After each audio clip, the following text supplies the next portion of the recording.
তাবিদের মধ্যে মুহাম্মদ ইবনে সিরিন খুব ভালো স্বপ্নের ব্যাখ্যা জানতেন।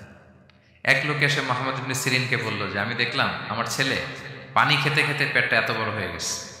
এই একই স্বপ্ন আরেকটা লোকও দেখল, দেখে এক মূর্খের কাছে জিজ্ঞেস করলো। সে বলল, সর্বনাশ, এত বড় পেট হয়ে গেছে, তোমার ছেলে তো মারা যাবে। ঠিকই কয়েকদিন পরে ছেলেটা মারা গেল। আর একই স্বপ্ন দেখে এই লোক মুহাম্মদ ইবনে সিরিনকে জিজ্ঞেস করেছিল। উনি বলেছেন যে তোমার ছেলে তো অনেক বড় আলেম হবে। ঠিক তাই হয়েছে, ওই ছেলে অনেক বড় আলেম হয়েছে।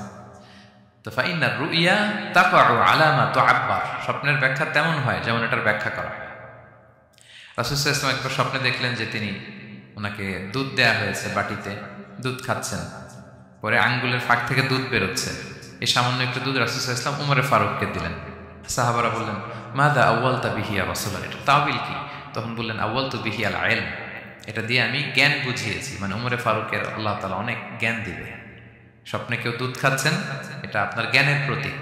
রাসূল সাল্লাল্লাহু আলাইহি ওয়াসাল্লাম স্বপ্নে দেখলেন লোকজন দাঁড়ানো, কারো গায়ের জামা এতটুকু, কারো এতটুকু, কারো হাঁটু পর্যন্ত, আর উমরে ফারুক জামা একেবারে টেনে হিচড়ে যাচ্ছে। তো সাহাবারা বললেন, মাদা আউয়ালতু বিহি ইয়া রাসূলুল্লাহ, এই স্বপ্নের তাওবিল কি, ব্যাখ্যা কি? রাসূল সাল্লাল্লাহু আলাইহি ওয়াসাল্লাম বললেন, আউয়ালতু বিহি আদ-দীন আত-তাকওয়া, এটা দ্বারা আমি দিনদারি বুঝিয়েছি। মানে উমরে ফারুকের দিনদারি অনেক বেশি। স্বপ্নে কেউ ছোট জামা দেখলে তার দিনদারি কমতেছে, এটার একটা আলাম। তো এই জন্য হুট করে স্বপ্নের কথা কাউকে শেয়ার করতে নেই। রাসূল সাল্লাল্লাহু আলাইহি ওয়াসাল্লাম ফজরের সালাতের পরে মসজিদে নববীতে সালাম ফিরিয়ে সাহাবাদের দিকে মুখ ফিরিয়ে বসতেন, তাসবিহ পড়তেন, এরপর জিজ্ঞেস করতেন, হাল রাআ আহাদুম মিনকুম আল বারিহাতা রুইয়া, গত রাতে কেউ কোনো স্বপ্ন টপ্ন দেখেছে নাকি? তো তখন সাহাবারা এই স্বপ্ন বলতেন, রাসূল সাল্লাল্লাহু আলাইহি ওয়াসাল্লাম ব্যাখ্যা করতেন। সুবহানাল্লাহ, কত সৌভাগ্যবান ছিলেন তারা। তাহলে স্বপ্ন বলা যাবে নাকি কাউকে? না। খুবই শুভাকাঙ্ক্ষী, আপনার একেবারে ক্লোজ ফ্রেন্ড, তাকে বলতে পারেন। আর অনেক বড় আলেম যিনি ভালো ব্যাখ্যা করতে পারবেন, আপনাকে গাইড করতে পারবেন, তাকে বলবেন। এছাড়া বলা যাবে। আর খারাপ স্বপ্ন তো বলাই যাবে, আল্লাহ তাআলার কাছে পানা চাইতে হবে। তাহলে ঘুমিয়ে ঘুমিয়ে যেটা দেখি এটা কারোর কাছে বলা যাবে না।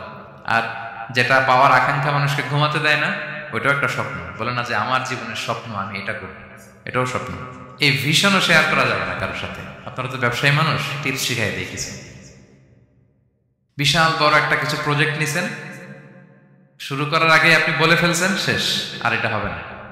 দেখবেন যে এখান থেকে কনস্পিরেসি, ওইখান থেকে শত্রুতা, ওইদিকে এটা করছে ওইটা করছে, আপনি আর আগাতেই পারবেন না। দুঃখজনক হলেও সত্য, আমরা বাংলাদেশিরা তো এগুলোতে অভ্যস্ত। সবার মধ্যে কম বেশি জেলাসি কাজ করে ন্যাচারালি, আমাদের বাংলাদেশিদের এটা আরো বেশি। আমি আমার প্রায় আলোচনাতে বলে যে আমাদের জাতীয় খেলা হাডুডু হওয়ার কারণ হচ্ছে এই খেলার ধরনটাই এমন। একজন সামনে যেতে চায়, 10 জন পা ধরে পিছনে টানতে চায়। তা আপনি আপনার ভিশন শেয়ার করলে বিপদে পড়ে যাবেন। আপনি প্রপার হোমওয়ার্ক করবেন, গ্রাউন্ড ওয়ার্ক করবেন, কাউন্সিলিং করবেন, প্রজেক্ট দাঁড় করাবেন, লঞ্চিং প্রোগ্রামের দিন সবাইকে জানাবেন। সব রেডি, এবার আর কেউ কিছু করতে পারবে, এটা দাঁড়ায় গেছে, সব রেডি আমার। লঞ্চিং জাস্ট একটা ফর্মালিটিস, তারপরে আমার কাজ শুরু হবে। কিন্তু আপনি আগেই যদি সবাইকে জানায় ফেলেন, হবে এটা? স্বপ্ন শেয়ার করতে নেই।